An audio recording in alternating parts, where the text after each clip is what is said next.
देखिए, वैश्विक अर्थव्यवस्था के जो नियम थे वो अब पूरी तरह से बदल चुके हैं। दशकों से दुनिया जिस एक विचार पर चल रही थी वो अब कह सकते हैं कि पुराना हो गया है। ये एक बहुत बड़ा दावा है और स्रोत सामग्री भी यही कहती है। जिस सिस्टम ने पिछली आधी सदी को परिभाषित किया वो अब काम नहीं कर रहा है। और यही आज का सबसे बड़ा सवाल है ना? अगर पुराने नियम अब लागू नहीं होते तो फिर नए नियम क्या होंगे? चलिए इसी सवाल का जवाब ढूंढने की कोशिश करते हैं। इस पूरी बातचीत के केंद्र में है चीन का एक नया और बेहद असरदार आर्थिक मॉडल, जिसने सच में पूरी दुनिया को फिर से सोचने पर मजबूर कर दिया है। तो ये कॉर्पोरेट राष्ट्र आखिर है क्या? इसे ऐसे समझिए कि एक देश की तरह कम और एक बहुत बड़ी कंपनी की तरह ज्यादा काम कर रहा है। वो अपने उद्योगों को कामयाब बनाने के लिए अपनी पूरी ताकत, अपना पूरा पैसा और अपनी सारी नीतियां झोंक देता है, बस एक ही लक्ष्य के साथ, ग्लोबल डोमिनेशन। ठीक है, तो अब थोड़ा और गहराई में चलते हैं। देखते हैं कि ये मॉडल असल में काम कैसे करता है और चीन ने किन किन क्षेत्रों में दुनिया पर अपनी पकड़ बना ली है। और ये स्लाइड इस पूरी रणनीति का सार बता देती है। इसका सीधा सा मतलब ये है कि चीन अपने एक कामयाब उद्योग के मुनाफे का इस्तेमाल किसी दूसरे नए उद्योग को खड़ा करने में करता है, और ये सिलसिला तब तक चलता रहता है जब तक कि वो नया उद्योग इतना बड़ा ना हो जाए कि दुनिया में कोई उसका मुकाबला ही न कर पाए। अगर इस रणनीति का पैमाना देखना है तो जरा इस नंबर पर गौर कीजिए। 230 अरब डॉलर, ये वो रकम है जो चीन ने सिर्फ अपने इलेक्ट्रिक व्हीकल उद्योग को खड़ा करने में लगा दी। ये वाकई में बहुत बड़ी रकम है। और इतने बड़े निवेश का नतीजा क्या निकला, वो इस स्लाइड पर बिल्कुल साफ है। जरा इन आंकड़ों को देखिए। दुनिया के 80% सोलर पैनल्स और 75% इलेक्ट्रिक गाड़ियों की बैटरी अकेले चीन बना रहा है।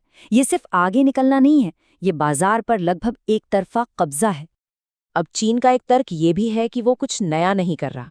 वो कहते हैं कि अमेरिकी सरकार ने भी तो इंटरनेट और जीपीएस जैसी टेक्नोलॉजी को सरकारी पैसे से ही शुरू किया था। बात तो सही है, लेकिन यहाँ एक बहुत बड़ा फर्क है।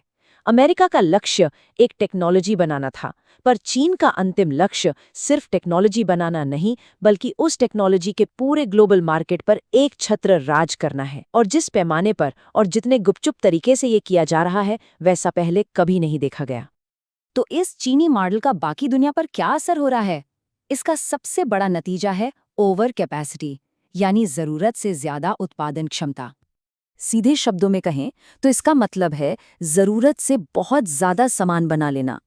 जब कोई देश इतना उत्पादन करने लगता है जितनी दुनिया में मांग ही नहीं है, तो पूरे बाजार का संतुलन बिगड़ जाता है।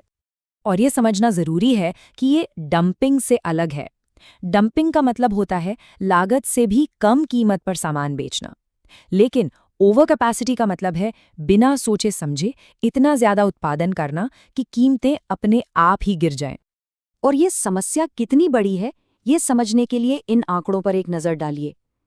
चीन हर साल 1.5 करोड़ इलेक्ट्रिक गाड़ियां बना सकता है, जबकि पूरी दुनिया में मांग सिर्फ 80 लाख की है। और जब बात सोलर पैनल या बैटरी की आती है, तो चीन की उत्पादन शक्ति पूरी दुनिया की जरूरत से 2 गुनी है। ये सिर्फ अतिरिक्त उत्पादन नहीं है, ये एक तरह की सुनामी है जो दूसरे देशों के उद्योगों को डुबो सकती है। इसका विकासशील देशों पर बहुत बुरा असर पड़ता है।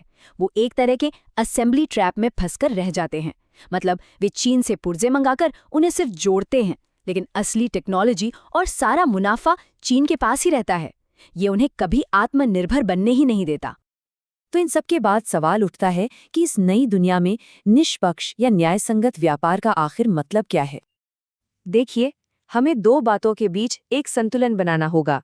पहली बात, हर देश को अपने उद्योग विकसित करने का अधिकार है, और दूसरी बात, किसी भी देश को अपनी ताकत का इस्तेमाल करके दूसरों की प्रतिस्पर्धा को खत्म करने का अधिकार नहीं होना चाहिए। तो एक ऐसी प्रणाली कैसे बनाई जाए जो सबके लिए न्याय संगत हो? स्रोत सामग्री में कुछ ठोस सुझाव दिए गए हैं। एक नई और बेहतर वैश्विक व्यापार प्रणाली 3 स्तंभों पर खड़ी हो सकती है।